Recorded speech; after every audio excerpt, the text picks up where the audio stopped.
మొదటి రోజు నుంచే ప్రయత్నం జరిగింది అధ్యక్ష. కానీ ఎక్కడ కూడా నేను తెలంగాణ బిడ్డలని, తెలంగాణ ప్రజల్ని వాళ్ళను డిసప్పాయింట్ చేయదు కాబట్టి నవ్వుతూ పనిచేస్తూ వెళ్ళిపోయిన అధ్యక్ష.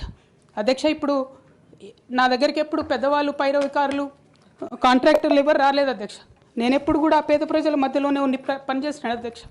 నా దగ్గరికి వచ్చినటువంటి బీడీ కార్మికులు కావచ్చు, బీడీ టేకేదారులు కావచ్చు, అంగన్వాడీ టీచర్లు కావచ్చు, ఆశా వర్కర్లు కావచ్చు, ఐకేపీ ఎంప్లాయీస్ కావచ్చు అధ్యక్ష, అదేవిధంగా జిహెచ్ఎంసీ కార్మికులు కావచ్చు అధ్యక్ష, టీచర్లు కావచ్చు అధ్యక్ష, నిరుద్యోగులు కావచ్చు, ఆడబిడ్డలు కావచ్చు, సింగరేణి ఉద్యోగులు కావచ్చు, కరెంట్ ఎంప్లాయీస్ కావచ్చు, ఎవరు వచ్చినా అధ్యక్ష నేను కాదనకుండా నాకెంత వీలైతే అంత పనిచేసి పెట్టేటటువంటి ప్రయత్నం చేసిన అధ్యక్ష. అయినా సరే అధ్యక్ష, పార్టీ మౌత్ పీసులుగా ఉండేటటువంటి పార్టీ పేపర్లు, పార్టీ ఛానళ్ళు ఏ ఒక్కరు కూడా ఎన్నడూ కూడా మద్దతు ఇవ్వలేదు అధ్యక్ష. అయినా సరే ధైర్యం వదులుకోకుండా మొక్కువని ప్రయత్నంగా నేను ప్రయత్నం చేస్తున్నాను.